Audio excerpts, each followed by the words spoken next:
Alright, so we got the 190 spoilers, and this chapter's pretty good. There's a lot happening in it, actually, a lot of developments. But before I get into it, just real quick, let me go over the ending of the previous chapter, because it's kind of important. So it looked like HAKARI and Kashimo were kind of coming to the end of their fight, and they were like underwater. And HAKARI had about 5 seconds left on his jackpot, meaning that his infinite cursed energy, aka pseudo-immortality, was going to run out soon. And it seems like they both kind of agreed to, like, I don't know, do their final attacks to each other. And Kashimo wound up doing something that caused like a massive explosion, and that's like where the chapter ended. And we're finding out what happened here. Hajime releases his cursed energy. Electricity turned into heat energy and got transmitted into seawater, resulting in the steam explosion. Hajime was sure that the next restless gambler would result in jackpot. This is why he aimed for HAKARI's left arm, so that HAKARI could not use his hand seal. So releases his cursed energy here. I'm assuming he's kind of just like fully discharging, and it's causing this massive explosion as we saw. And Kashimo assumed that if HAKARI used his domain expansion again, then he would get the jackpot, because he had 3 times previously, so understandable, it would probably happen again. So he made sure to take off one of HAKARI's arms, because I guess he figured that one of the prerequisites to activate the domain expansion is that he kind of has to do the hand seal. It's not explicitly stated in this tweet, but HAKARI straight up loses like his left arm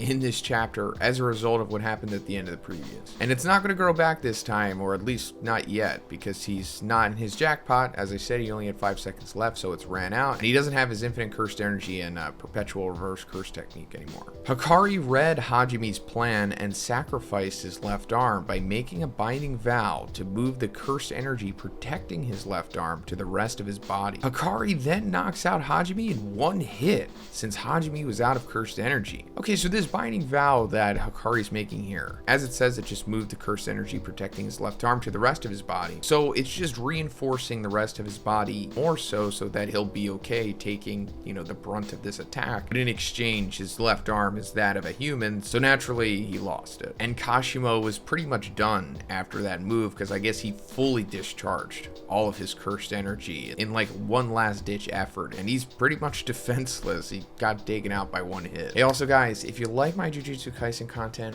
please subscribe if you haven't already. It's fine if you don't want to, but if you just need a reminder, here you go.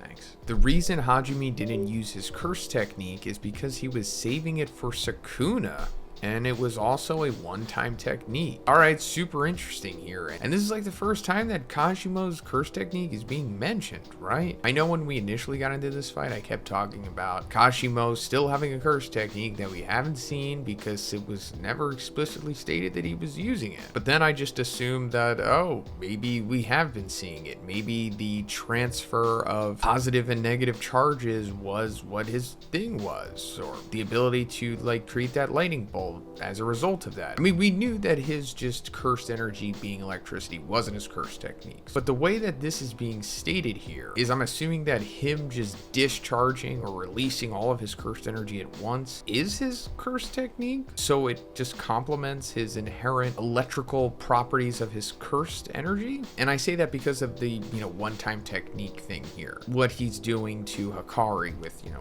blowing up the water and everything. And afterwards, he's out of cursed energy and so vulnerable that he can just be taken out with one punch from HAKARI here. Now again, these spoilers aren't like, you know, explicitly detailed. Probably gonna have to wait for the chapter to fully understand what's being said here. HAKARI offered a deal to Hajime and befriended him on the condition that Hajime can fight against Sukuna. Alright, this is fantastic.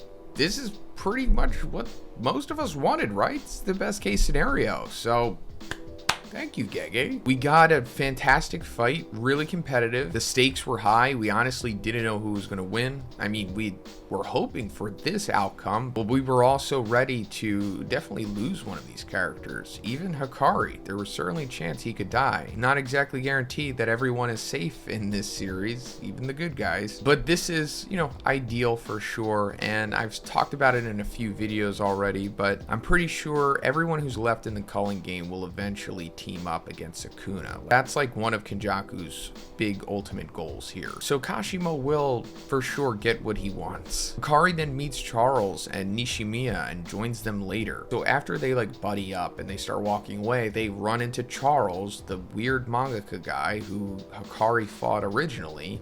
And I guess that confirms he didn't kill him, which we assumed that he wouldn't. But I guess Charles has a face turn here as well, and he's gonna join the group, but I think he's like getting kicked by HAKARI. Maybe it's more so just like a comical kind of kick. I don't think it's too aggressive. And then Momo's here, who we haven't seen for a while. I think the last time we saw her was like at the end of Maki taking out the Zhoniin clan. Momo explains to HAKARI the 4 rules which need to be added to the culling game. Transfer of points between sorcerers, to switch persons to outside of the barrier for a substitute, entry and exit of barriers, and to unblock radio waves of each barriers to communicate. So yeah, we pretty much knew that this was the plan for the most part. They had talked about this in previous chapters. Akotsu talked about 2 of these rules actually before we got into all of the HAKARI and Panda stuff. Oh, and speaking of Panda, he's still alive. He's actually been reverted back to like a little panda form, like the kind that we saw in his flashback. But I'm assuming that these rules are going to be added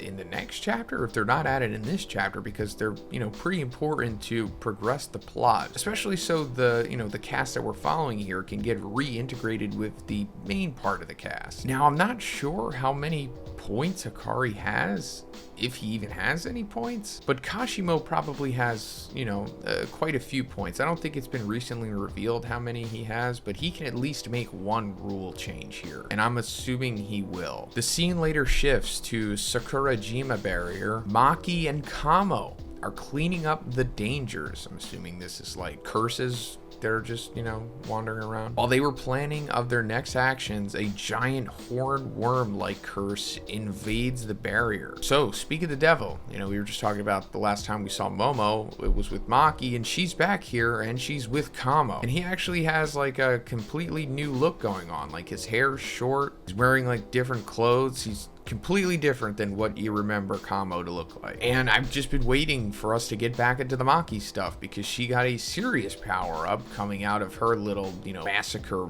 mini arc that she was going through, and I wanted to see her in the culling game. So now we're seeing it, and I guess the next chapter will be focusing on Maki and Kamo taking on this giant horned worm-like curse, just to, you know, reestablish the audience to how powerful these characters are. But things are getting really, really interesting now, because now we're going into territory of things that are not so linear. Before, we kind of knew that we were going to follow like the individuals and what they were going to do in like their first wave of culling game. Like everybody got their first boss battles. Now we're kind of getting past that, and I honestly don't know what's going to happen after this point. I mean, eventually, like I said, everybody's going to have to meet up. There's going to be a rule change to where either communication is going to be made or transfer between barriers. I mean, eventually that's going to happen, but it depends on, you know, like which comes first. So let me know what you think about these spoilers in the comments, guys, and if you liked the video, please give it a like, and please subscribe if you haven't already.